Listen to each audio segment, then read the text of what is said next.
So, so also I've actually got man flu. We was just explained. Farouk lives in Nigeria, and he didn't know what man flu was, and so Duncan came, and I said, Duncan, I've got man flu, and then he was very unsympathetic.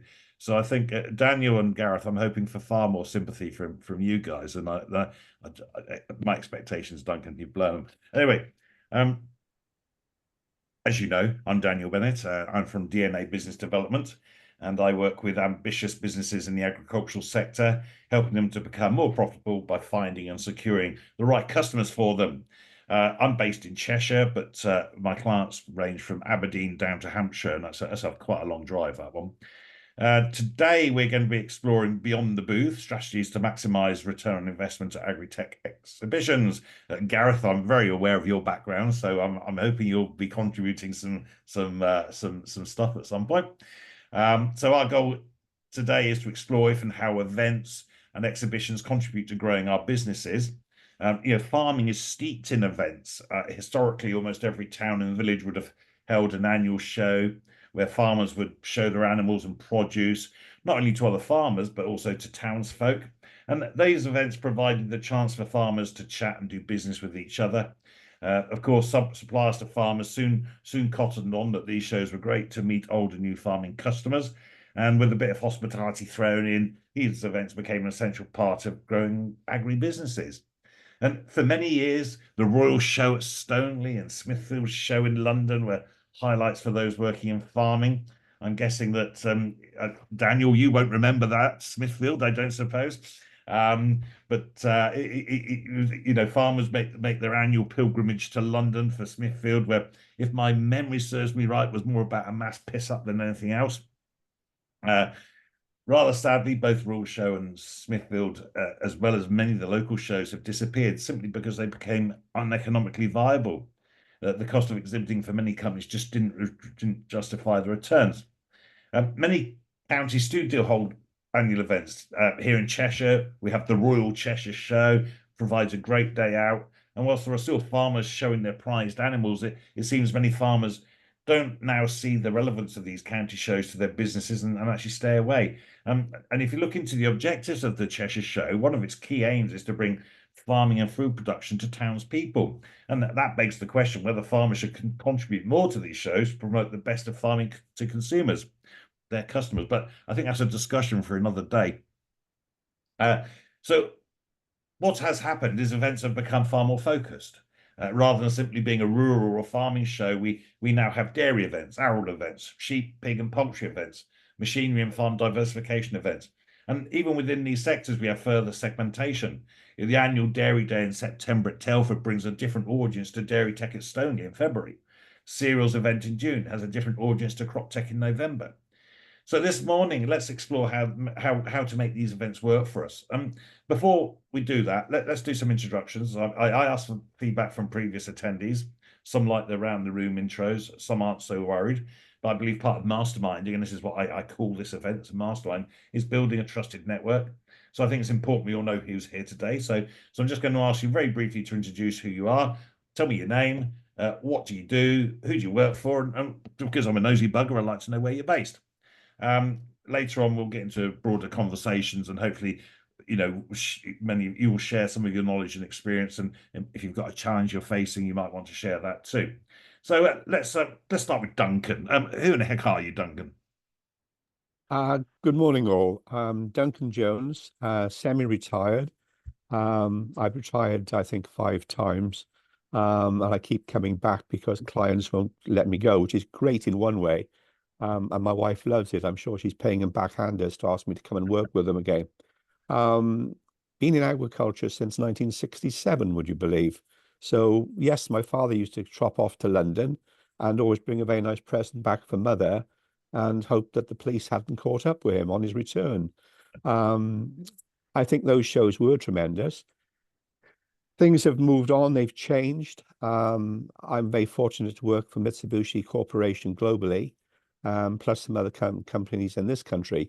And I now advise on marketing and shows, which is a change from sales training and management training and strategy. So it's quite a nice. And I live just outside Cardiff in the Vale of Glamorgan. Thank you, Duncan. Good to see you back. Daniel, yes, who are you? Hello, hello. Yeah, so I'm Dan, and I work for Opal Commercial. We're a commercial and agricultural finance broker based in Sandbach. And the message I'm trying to get across to the agricultural industry is you don't have to go straight to your bank to obtain finance for anything. Use a broker. So yeah, me, Dan from Opal Commercial. Cheers. Thanks, Dan. Thanks, Dan. Gareth, yes. Who are you and what do you do? Hello, everyone. I'm Gareth Jones. I work for a company called Agri-Web Media. So they are the Farming Forum, and we also have some publications called the Direct Driller Magazine, and most recently Tech Farmer. My background for the last 12 years-ish is I set up an event called the Crop Tech Show. My remit was to set up an event which was focusing on technical arable content. I knew nothing about arable farming, absolutely nothing. I got told it's all about nozzles and application, Gareth. And I'm like, okay. Fast forward 10 years and we set up Crop Tech. So I'm quite intrigued to understand people's thoughts and mindsets. Since I've moved over to AgWeb Media, we've been doing a couple of small open days, a lot more focus, one-to-one, small audience, 50, 70 people, which has worked quite well versus 2, 3, 4,000 people or Llama 30 odd thousand. So yeah, I'm interested to hear what you guys know and what everyone can bring to the table really today. Great, thanks, Gareth. Thank you for joining us. And Barry, you've crept in. You've got quite a dark background, but I can just about see the reflection of your face. So Barry, just introduce who you are and what you do and where you're based. And don't forget to turn your microphone on. That's it. Yeah, morning, Daniel. I'm Barry Winsbury. I'm based in the UK. I'm looking to market a hydroponic system into the cannabis industry, and this system could also be used for growing other vegetables and plants. Great, thanks, Barry. Good to see you back.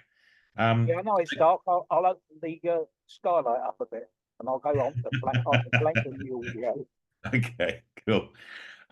So today, you're here to solve a problem that might be a specific challenge you're facing, or you want to enhance your learning and understanding. Today, I'm going to show you some of what I do to help agri-tech businesses grow by blending marketing and sales activities. And that's helping them to find and secure their farming customers.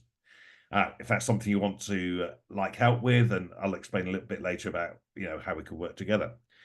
There are many facets to finding and securing customers, and today we're going to focus on beyond the booth, strategies to maximize return on investment at Agri-Tech Exhibitions.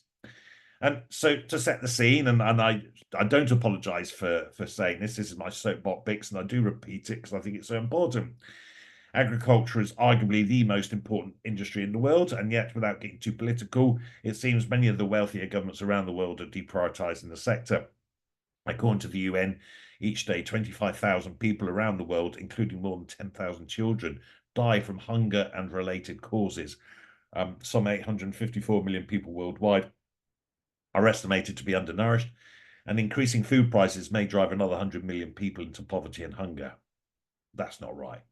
So farmers everywhere have a really important role to play, even if in the shorter term they're forced through financial pressures to accept non-food producing schemes. And it's clear we need to drive improvements and efficiencies in farming. That's including looking after our environment. And agri-tech has a massive part to play in this. And it's unlikely a single agri-tech solution is going to revolutionize food production. More likely it will move the needle by 1 degree. But those multiple innovations, each shifting the needle by 1 degree, has a powerful compound effect. And so innovation really is about marginal gains. And of course, one of our big challenges is farmers don't know what they don't know. I hope that makes some sense.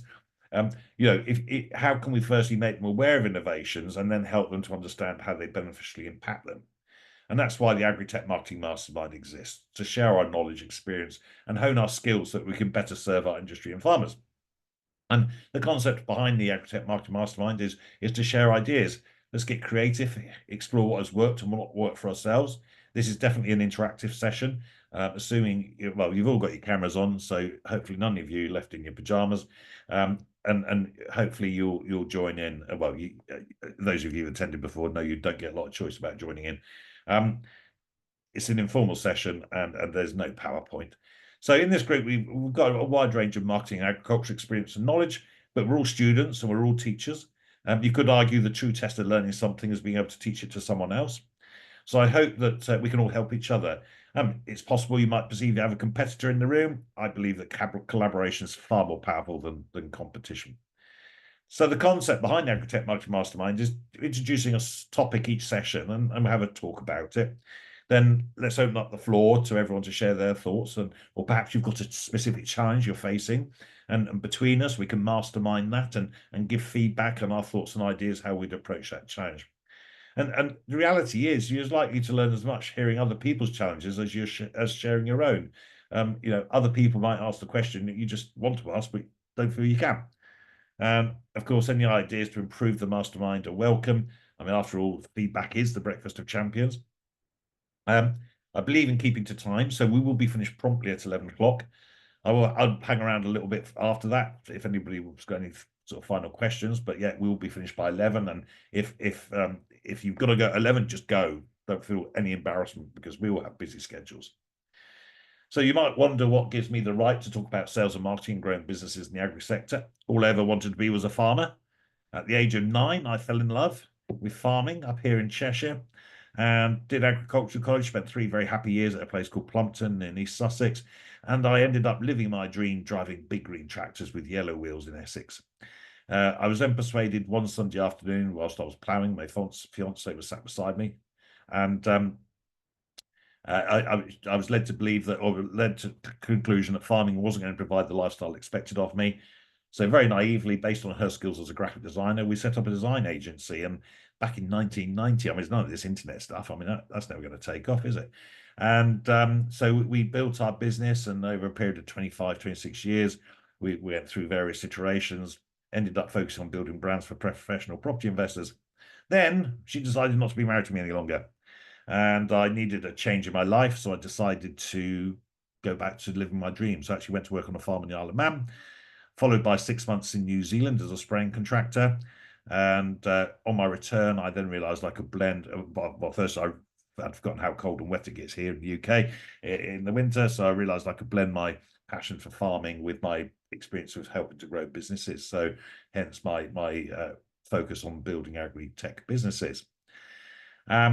So, I'm hoping that experience gives me some credibility, but hey, I don't call myself an expert.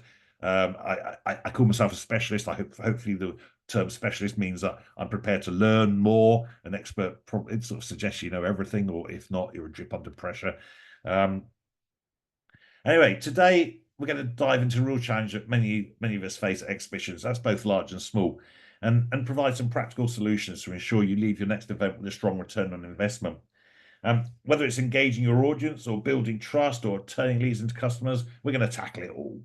And so exhibitions are expensive, but often yield low return on investment. Exhibiting is costly. Booth space, stand design and construction, travel, promotional materials, food, and probably the most significantly, but often not factored in, staffing time. If people are on an exhibition stand or getting ready for an exhibition, what would they be doing else otherwise? Yet many businesses find that despite this hefty investment, their return on investment is shockingly low. So the obvious solution is to set clear, measurable goals beforehand. But even before that, we should be looking at which are the right events for us to attend. I mean, as mentioned earlier, within the farming sectors, we have events with a different slant. And Gareth, you talked about crop tech, of course, and I guess your closest competitor was cereals. But, for example, we've also got Dairy Day, which is always well attended, and that's at Telford. And the audience being a mix of dairy farmers, their workers, and the feeling around the shows it's a great day out. Dairy Tech, however, with a seemingly smaller audience, brings in those looking for new ideas on how to drive efficiency and growth. Maybe a subtle but very important difference, and I'm guessing cereals and crop tech are probably a bit like that as well. So both shows have their place, or all these shows have their place, but maybe not for you as an exhibitor. So before attending any event, we need to define what success looks like for your business. And are you looking to generate a specific number of high quality leads? Is it you're looking to form partnerships? Or are you looking to increase your brand awareness? So set some tangible goals and metrics to track that progress. So having committed to an event, how do you get the right audience to your booth? We need footfall. To get the right feet, it's likely you're going to get some of the wrong feet too. Personally, I'd rather get some wrong feet rather than miss the right feet. I hope that makes some sense there.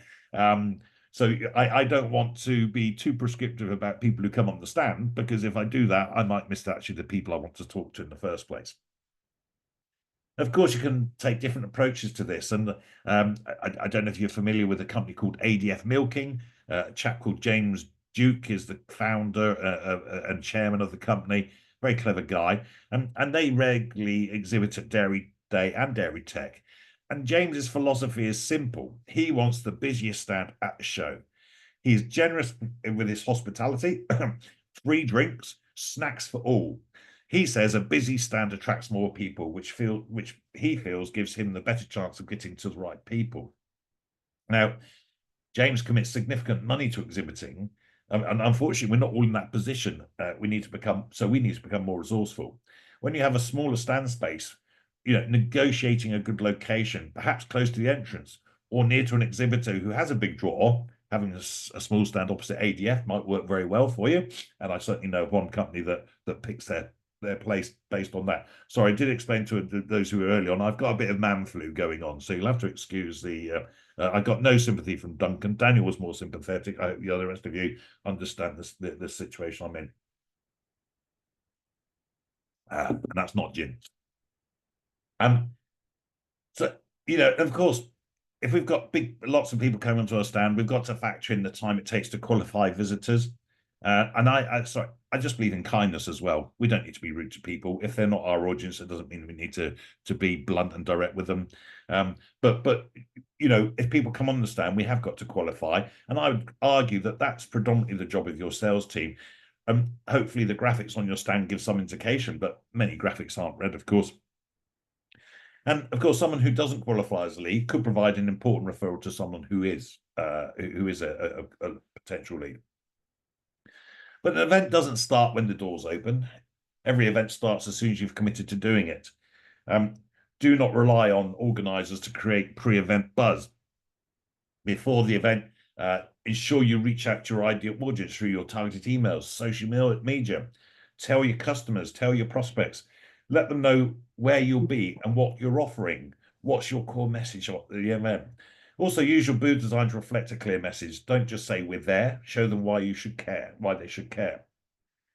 So we've got this challenge of standing out amongst competitors. We're all vying for those conversations. The exhibition floor is a noisy and crowded place. So how do we make sure that we get to have those conversations? Many of us will be working on smaller stands. We're likely going to have to work hard to start those conversations. And even with the most attractive graphics and powerful strapline, you're going to have to interrupt passers-by. Maybe a hook of some sort, whether gimmicky or more poignant to what you do. I mean, really, that's your choice. But ditch the passive, stand behind the booth strategy. Offer interactive demos, invite visitors to participate in hands-on activities, or even host, mini presentations. Remember, engagement is memorable. Yes, it's possible for some exhibitors to do actual business on their stands, but not that often. The success of an exhibition is normally achieved after the event. The fortune is in the follow-up. Firstly, how are you going to capture those leads? Are you simply relying on your sales team to make a note of people they've spoken with? As good as your salespeople are, this is likely to mean a lot of leads never even get recorded. Have a formal system in place, maybe in with a competition within your team to reward those whoever gets the most leads. Most event organisers offer lead capturing devices with which you can scan visitors' tickets. Yes, it's another 200 quid, but comparative to the rest of the investment you've made, it's a small price to pay to ensure your timed event converts into leads and real data. So many leads are lost due to poor follow-up. However, so many businesses capture leads at exhibitions, but let them go cold because they lack a solid follow-up plan. Remember the old adage, one day older is one day colder. The most obvious follow-up is to use the phone. Do you remember these things? We used to have these things quite a lot on desks, and we'd pick the phone up and speak to people. I think, Duncan, you come from the same school as me on this one, don't you? Old-fashioned maybe, but still the most effective way, especially for hot leads. Being honest, sending an email is a poor excuse. Even having made those calls, you should also have a follow-up strategy. Have you tailored messages ready to go? Send a thank you very, very quickly. Then keep the follow-ups going on with added value messages, maybe white papers or case studies. Farmers love to know what other farmers are up to. However, none of what I've talked about is of any use if your team aren't trained and briefed. Yes, exhibitions should be enjoyable.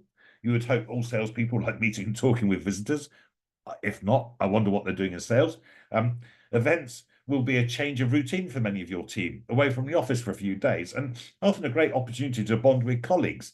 Although, don't encourage the hangovers for the next day. I mean, you do see that quite a lot, don't you? Where everyone goes and gets pissed, and they're absolutely no use to anyone the following day. But we need to ensure your staff understand the objectives of being there, what's expected of them, and how leads are to be qualified and recorded. I mean, it's probably as well for you to recognize the different characters and personality profiles of your team. I mean, I would encourage anyone who manages people to explore personality profiling in any case. It's a fascinating world, and if you ever want to talk about that, drop me a line, because it's something I've spent a lot of time doing. So especially at exhibitions, it's valuable to know how individuals can make their best contribution. There are people like me who will stop and talk to anyone. There are those who prefer to be more in the background, but perhaps have amazing technical knowledge. In that scenario, maybe my role is to start a conversation and then introduce them to someone far cleverer than me to have a deeper conversation with. It always amazes me seeing exhibition or exhibitors sitting behind tables. Can you picture it? They have a booth, don't they? And they have a grotty poster up there, and they have a table, and they're sat beside it on their phone, probably head down, avoiding all eye contact, just hoping that they're probably hoping no one's going to stop and talk, but they're at an exhibition, so probably they should be hoping to talk. If you do get into a conversation with them and you ask them how the show's been for them, they'll usually say, well, it's been a bit quiet. It's up to us to make an exhibition not quiet. If visitors don't come to you, you go get them. That's my simple philosophy. So some action steps. Create a strong pre-event strategy. Reach out to your target audience before the event. Use social media. Send personalized invites to key prospects. Get your sales team talking about the event, talking to customers about it. Engage visitors with. Make sure your stand design is purposeful and clear message. Make it an experience, as I said about James. If you go to his stand, it's always an experience. Use visuals, interactive displays, storytelling. Stories tell, facts. Sorry, I've got that wrong. Well, facts tell, stories sell. Those of you who know me are full of these cliches. But people love a story. Draw your visitors in with stories. Don't clutter your booth up with too much text. Nobody's going to read that 14-point size copy. Keep it simple and clear. Make sure you've got a capture and convert lead strategy. So train your staff to engage visitors and capture that information efficiently. Use those digital tools like lead scanners or even a Google form to gather contact details. Have a plan in place to follow up within 24 hours. And personalize your follow-up communication. Use the phone. Send personalized thank you notes immediately after the event, followed by more detailed value propositions within a week. Use your CRM, obviously, to track interactions and set reminders for follow-ups. And measure success with post-event analysis. Something very specific. I see. I mean, I've been involved in various industries over the years, but of course, over the last, I don't know, 10 years, it's been farming, it's agricultural focused. When we go to events on the first occasion, you might not have the event you hoped for, because what farmers often are looking for is that consistency and continuity. So it's actually the second year when you go, that's when you start to actually gain a lot more traction. Turning up once and expecting to change the world doesn't work like that. We need to be there. We need to be consistent. So that means after an event, we got to sit down with our team and review what's happened, what's gone well, what's not gone so well, what could be done better, and use this information to refine your approach for the next event. Excuse me again. So Agri-Tech Exhibitions are also about presence. You've got to expect and measure response. we need to change our mindsets. Exhibitions aren't just about showing up. They're about strategically leveraging every minute you're there so you can build your brand and drive results. Every action, every handshake should serve a purpose. Train your team to give the event the best chance of success. Follow-up is everything. Up to 80% of leads are lost because exhibitors don't follow up promptly. But by having a structured follow-up plan, you're already ahead of most of your competitions. So look, that's my lecture over with. And it'd be great now to sort of, as you know, I'm going to pull some people in there. And Gareth, I'm really fascinated because, of course, this has been your business for a long time. And you're from the organizer's perspective. I'd love to hear some of your thoughts on, or your experiences on launching and putting together a show like CropTech and other involvement. God, are you happy to tell us more? Yeah, so when we set up CropTech, it was we just had new owners. So at the time it was Briefing Media, or Agri-Briefing as it moved to. They just took over the business, Farmers Guardian, at the time, and they wanted to set up a new event to focus on tech within the arable sector. So they asked me to join it. The brains behind CropTech was a gentleman called Stephen Howe. Was an ex-Farmers Weekly editor. He was the brainchild behind it, basically. And what he wanted to create was a small event, so 2,000-3,000 people, aimed at the top 5-10% of arable farmers and advisors who wanted to learn about content. That was literally what it was. So you had cereals, and the MD at the time was, and we want to put a dent in cereals. That's what they said they wanted to do. They weren't going to wipe out cereals because cereals was an outdoor event. So when we started CropTech, we were indoor. And I know it's like 13 years ago, a lot of events are now indoors. At that time, not many events were indoors, really. A lot of them are lying shit at that time. Llama was still outside in January, which was bonkers, but it was what farmers wanted to do. So when we were looking at creating it, it was very much the focus of the event was content, and then the exhibitors would piggyback off back of the content. And that's what we did. So over the years, the event developed. From a commercial, obviously we had to make it commercially viable. So we started creating more content focus, so sponsored hubs. But a majority of the people that used to go there were going there for the seminars.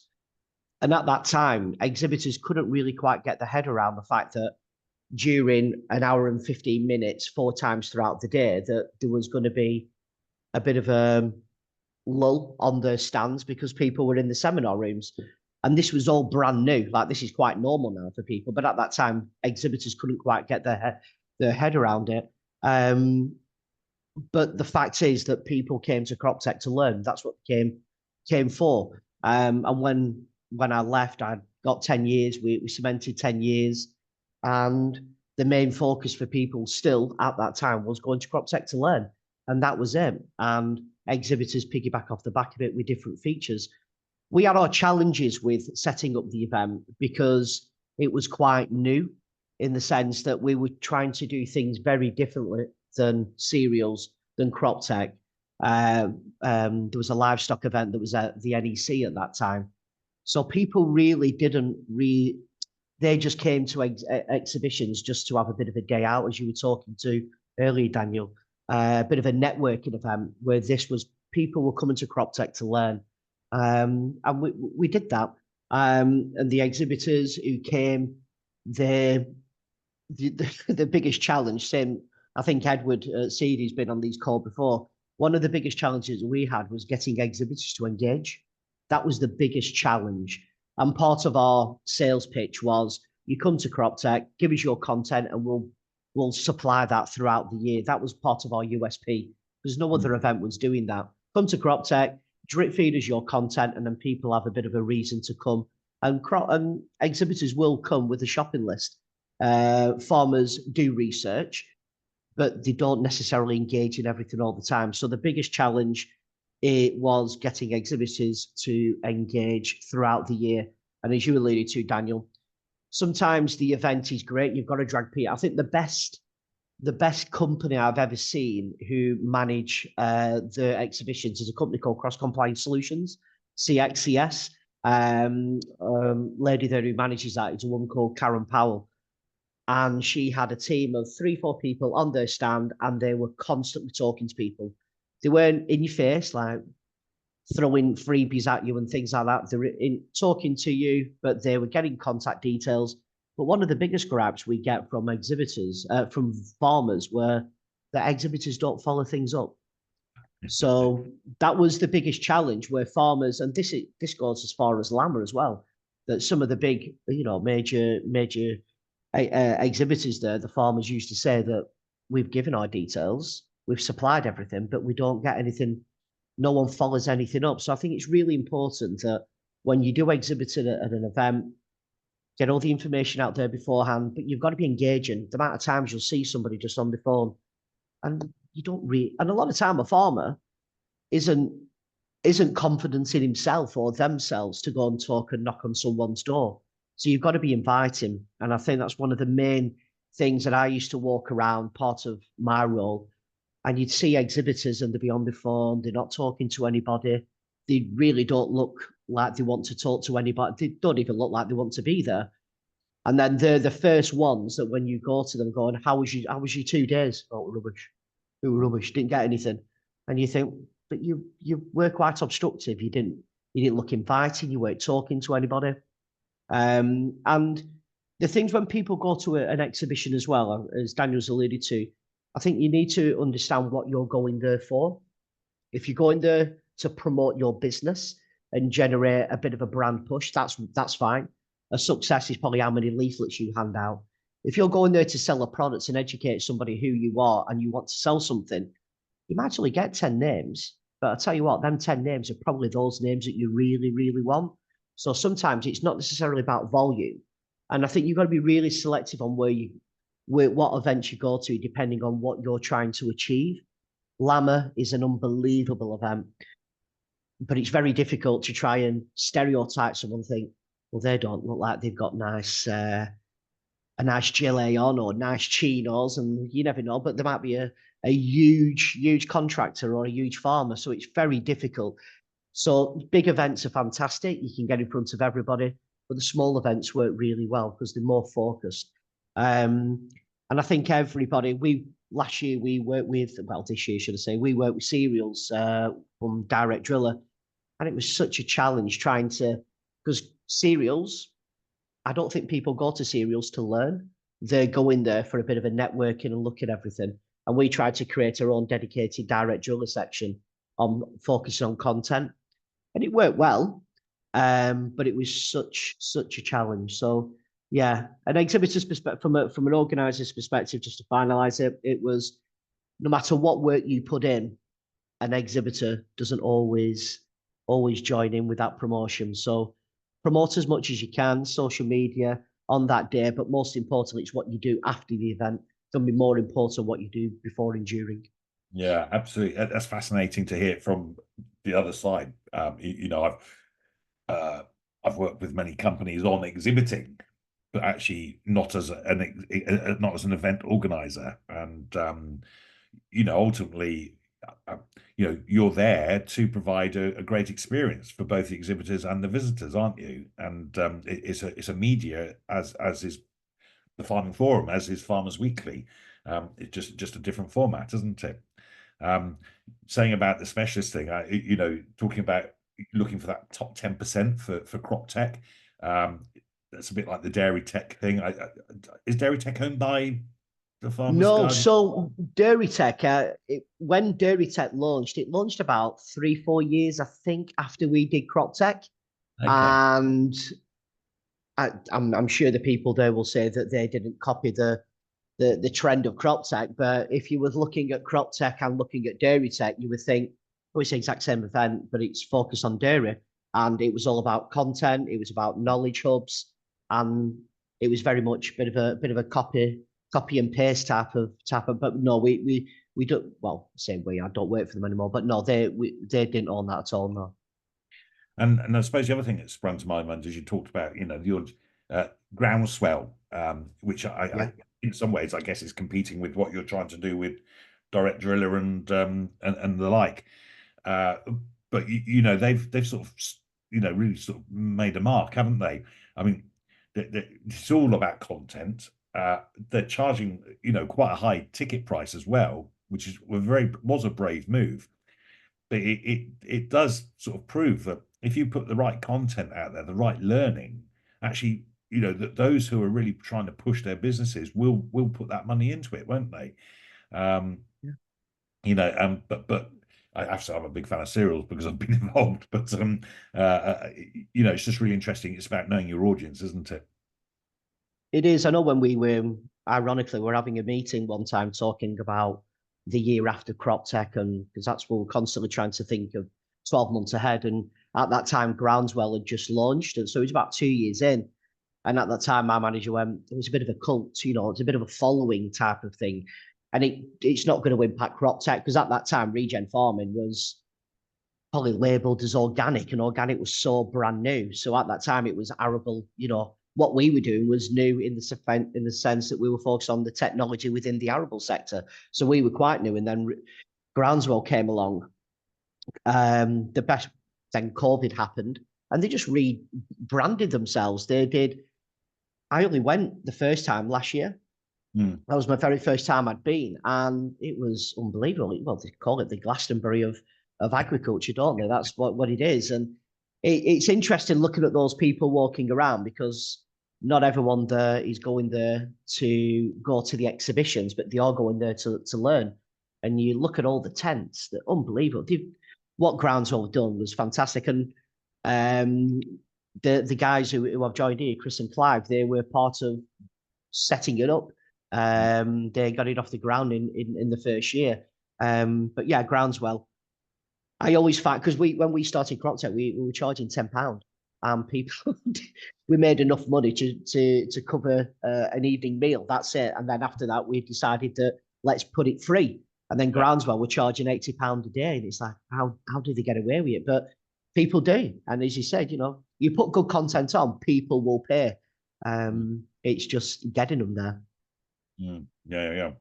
So Duncan, I mean, you know, please share more, Gareth. But Duncan, you know, this is an area that you've been involved with, and of course I see that wry smile from time to time when I say like pick the phone up, or because you know we've got to know each other over the last few years.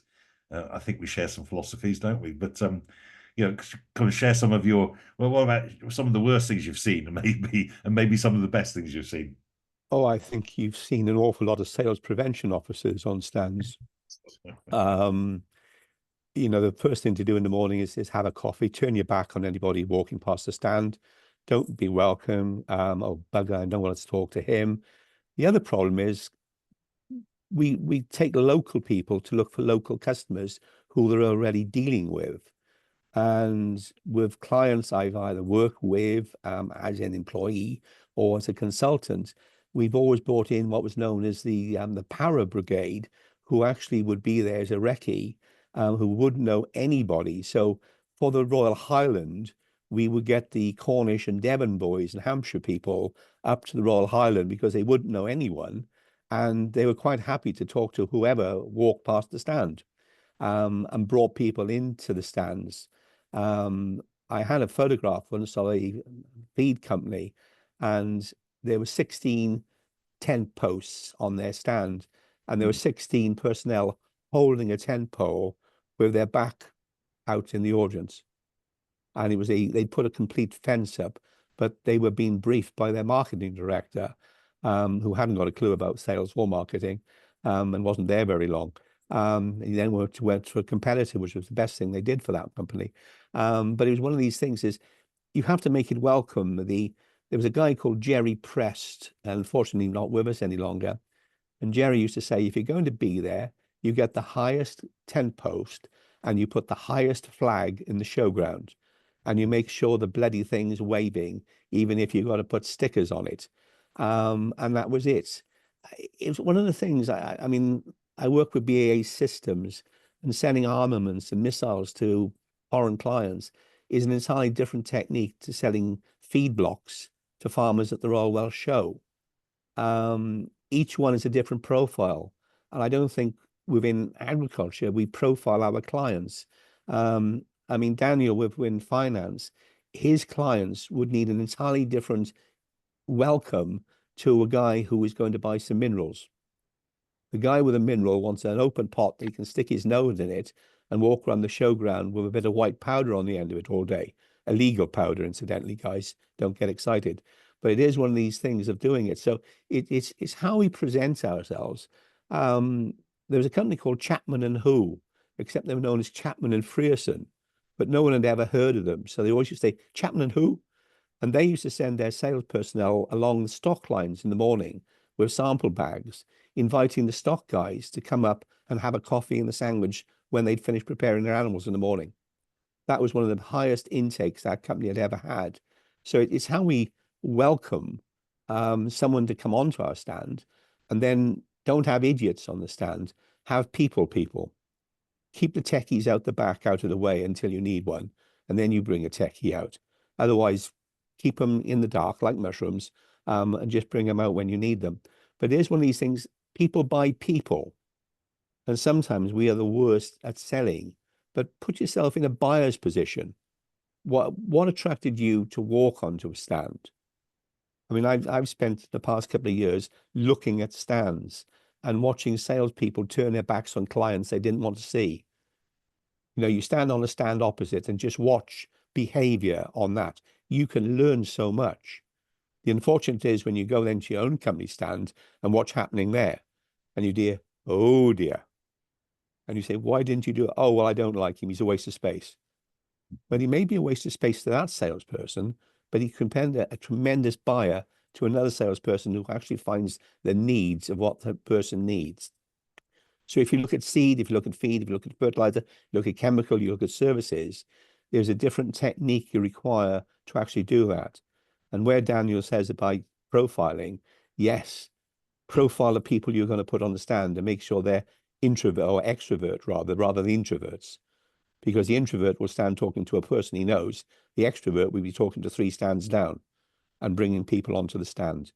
So it's actually looking at your own stand and saying, how can we improve on it? But make sure your flag is flying high. Yeah, brilliant stuff. The flag flying high is James Duke's philosophy with the ADF. You know, make sure you're the one that stands out. And okay, so he uses it with bottles of beer and such like. But and I suppose, you know, I agree with totally agree with one of your sentiments there. Is, yeah, oh, we don't want to talk to that person. You're sort of judging, aren't you? And okay, you might have known them from, but our job as salespeople surely is to understand that person, and you can only understand them by talking to them and by asking the right questions. And and you know, surely the truly skilled salespeople are the ones who actually can get beyond that barrier that people will put up, and farmers definitely put up. Can you get beyond the barriers to actually really understand the pain points? And the beauty of exhibitions are it's mutual territory, isn't it? It's not like you're turning up on farms, so it's their territory, and you're sort of not saying encroaching, but you know, it's their space. Whereas an exhibition provides a brilliant environment to actually, you know, you're on equal ground, aren't you? Yeah. So Dan, last time I saw you actually was at Nantwich show, wasn't it? So actually, how did you get on? You shared a stand, didn't you? With, I can't remember. Was it Butcher and Barlow? Tinsdale's it was. Yeah, that's right. So Yeah. I can only speak from an exhibitor side. We've done 2 shows now, both local in Cheshire. Both went really well. And yeah, I completely agree with everything you've said, especially you, Gareth, about the people who say, "Oh, it was dead quiet." But you know, I think everyone's touched on it. The follow up is the most important bit. For us at the moment, it's a relatively new arm of our business. And it's a case of getting out there and being seen, really, which is, you know, easier said than done sometimes.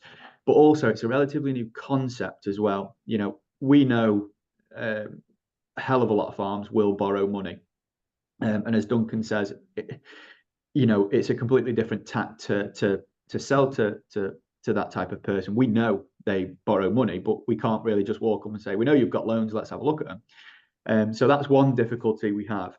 The second is the default for a farmer is to speak to their bank, who might be able to offer them one deal. Whereas, our goal or aim is to say, listen, we might be able to get you 15 different deals, different rates. Let's have a chat. But still, a lot of people will shy away and maybe just speak to their bank because that's how they've always done it. That's how dad did it, so on and so forth. So for me, I was at the shows we've done, trying to find a bit of a balance. So my focus was primarily on entertainment rather than education, simply to get people to us. If they're with us, then we can then sort of turn it into a bit of an education. And also the fact of bringing existing clients and people we already know to our stand, because we've got a brilliant service and we know that, but an introduction from someone will work so much better and so much easier than trying to get a brand new client.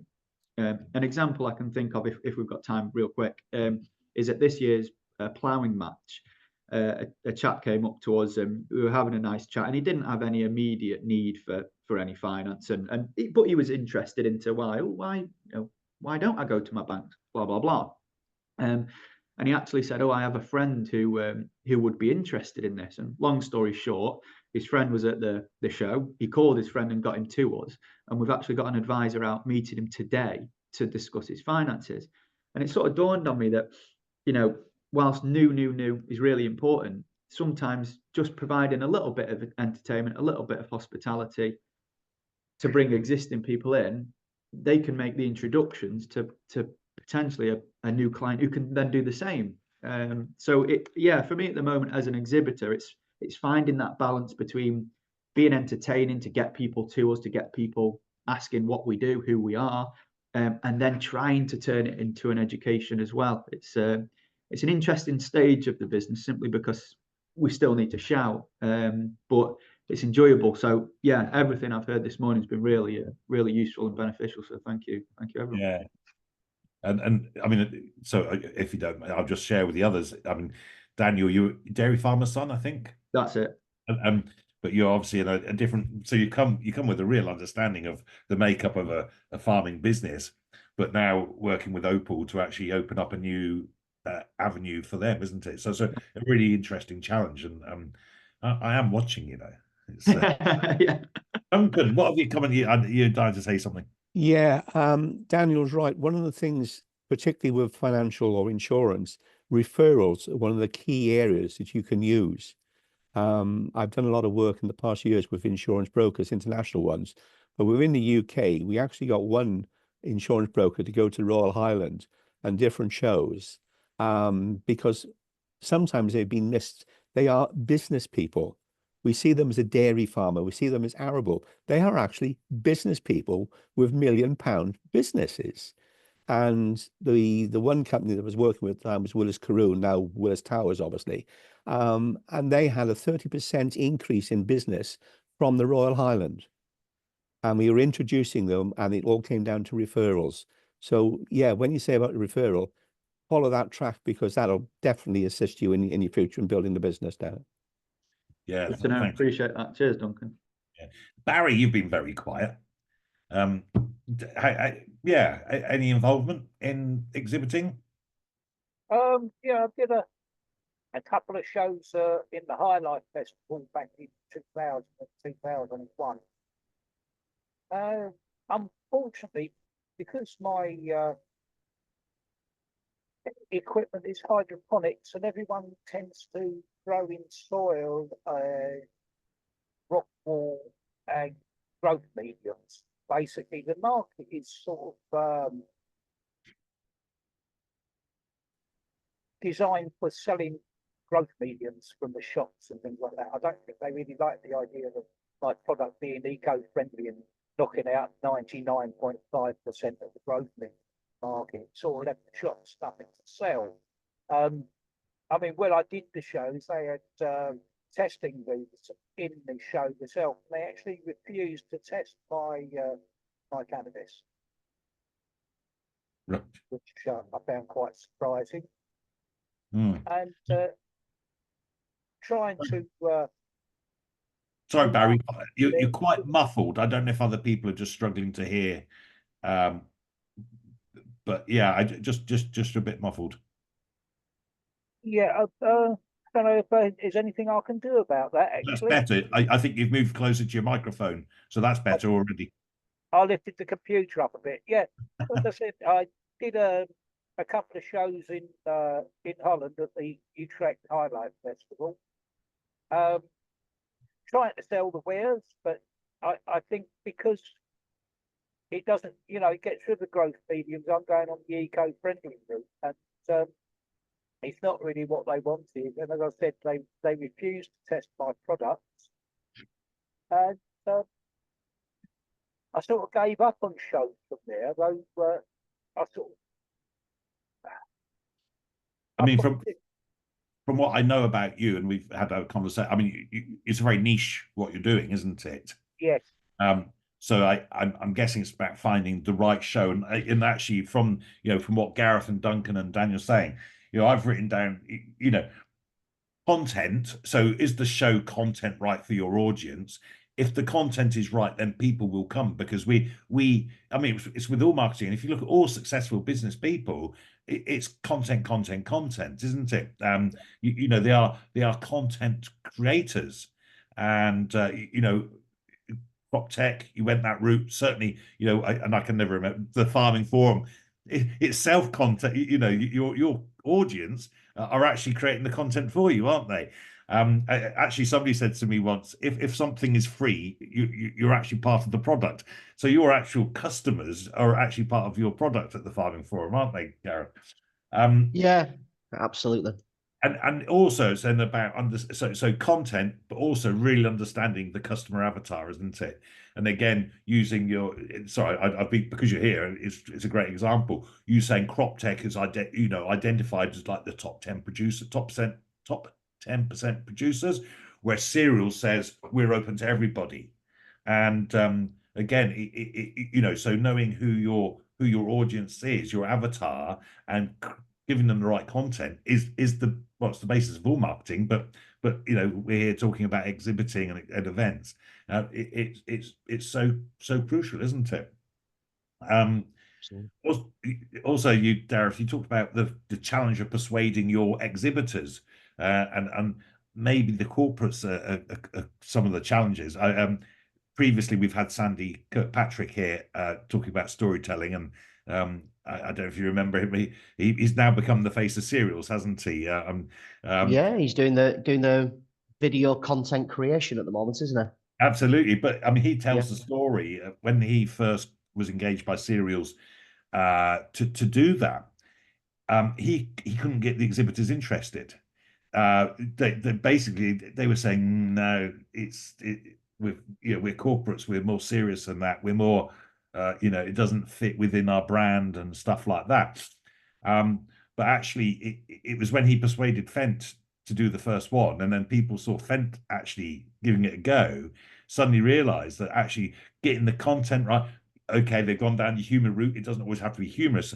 Dan, you talked about entertaining and education, or humorous, are all different styles of content.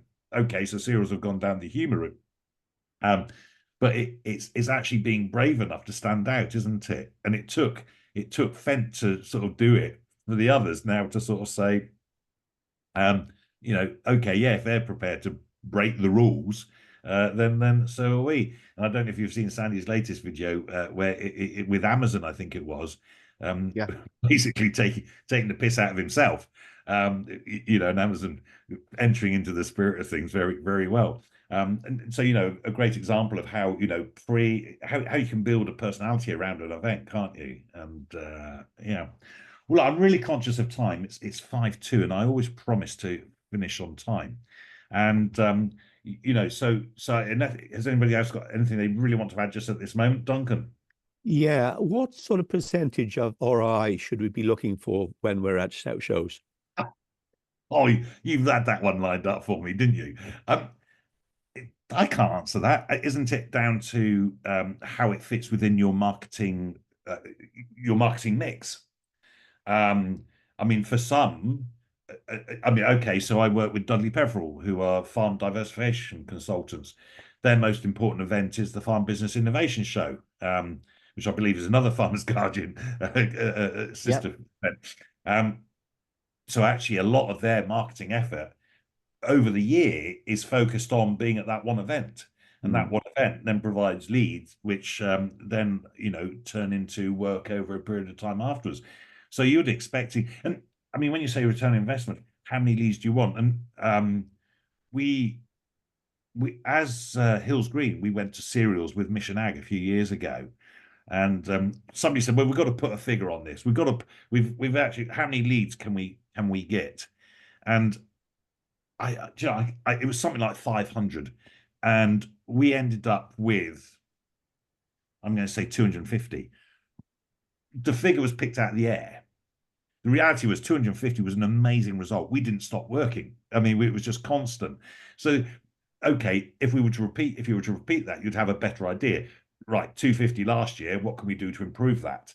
But we did have something to measure against. So to say return on investment, what are you going to put into it?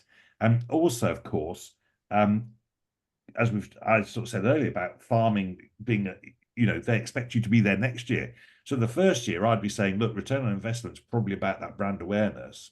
The second year, you're moving more in towards the actual leads. I mean, you still hope for some leads. Have I been evasive enough by answering it? I feel like Keir Starmer now, Duncan. Yeah, yes. I think Sir Keir would be very impressed. I mean, I must admit, we've got clients who are looking between 23% and 37% ROI. Okay. It's a tough one, I think, is this one, because I think it comes down to what is a success for you. Is it selling something? Is it getting new data? Is it pushing the brand? I think it's a real tough one. I think in your case, Daniel, when you go, you'll be a success for you probably is how many coffees you get rid of, or how many bottles of water you get rid of, or how many key rings you get rid of, blah, blah, blah, because you are pushing that brand. But you might somebody else who's selling a product and their success is how many leads or how many things they've sold on that day. And the grand scheme of things, not everyone does that. It can take up to, they do say it can take up to 12 to 18 months converting somebody after an event as well. Yeah, absolutely. Which people forget about. They think they're going to be there and then, that they're going to turn the business into a multi-million-pound company overnight because they've been to one event. It doesn't happen absolutely. like that. Look, I think one of the things is selling a service is always far more challenging than selling a project, because you can actually see the widget. Selling a service, it's so nebulous. And in their banking, I mean, would you trust a banker? I mean, going back to this Keir again, isn't it? It's, sorry, Dan, that's great respect. It's taken in the spirit's left. It is one of the things. So service selling to product selling really are entirely different avenues, because we can sell it up, but what is the reality of what we're selling to them? But yeah, referrals, Dan, go on, referrals, mate. Well, look, I'm conscious of time. I'm very happy to stay at the end, but I just conscious people have diaries, and we say we'll finish at 11. It's now 11 o'clock. Exhibitions are a big investment, but when done right, they can transform your business. It's not just about showing up, it's about showing up with a plan, engaging purposefully and following through. Thank you today. Thank you all for joining in on Beyond the Booth, strategies to maximize return on investment at Agri-Tech Exhibitions. If you want to dive deeper into anything we've talked about, let's connect one-to-one. Farouk will put my email address and phone number in the chat box. Sorry, I never introduced Farouk. Farouk supports me. He does all the clever stuff because I'm not clever enough to do that sort of thing. So yeah, my phone number and email will be in the chat box, or you can always do the old-fashioned thing and pick up the phone. Also, in the chat box will be the link to the DNA YouTube channel. So I put the recording up on there, so you can go back and see it. You can go back and see the old ones. If you subscribe, like, and ring the little bell and all that sort of stuff, aren't you? That'd be very appreciated. So if you want to be connected up with anyone between you and the room, let me know, and I will just check that they're happy for me to share their details. Next, Agri-Tech Marketing Mastermind. We're gonna have to have a 3-week gap. Because in 2 weeks' time, I'm going to the Agri Marketing Mastermind marketing event up in Harrogate. So can't do it then. So we're going to change the fortnightly pattern. And then actually the next one would have been on the same date as the Farm Business Innovation Show. So the change makes sense. So it will be 3 weeks' time for the next one, when we're going to be talking business, maximizing podcasts and webinars in Agri-Tech Marketing Mastermind. So exploring a bit about what we do here and other forms of recording media. So remember to book a one-to-one call with me if you want to have a deeper conversation about growing your business. And ultimately, suppliers to the most important industry in the world, farming, we have a responsibility to really understand farmers and provide them with workable solutions to help them produce food and run their businesses profitably. Shows, events, and exhibitions are ideal for us to connect with them, educate our farming audience, and how we can best serve them. Thank you for joining in the Agri-Tech Marketing Mastermind Zoom, or hang around for a short while afterwards if anyone's got any other questions. Otherwise, it's time for me to say goodbye. Remember, hope is not a strategy. Goodbye.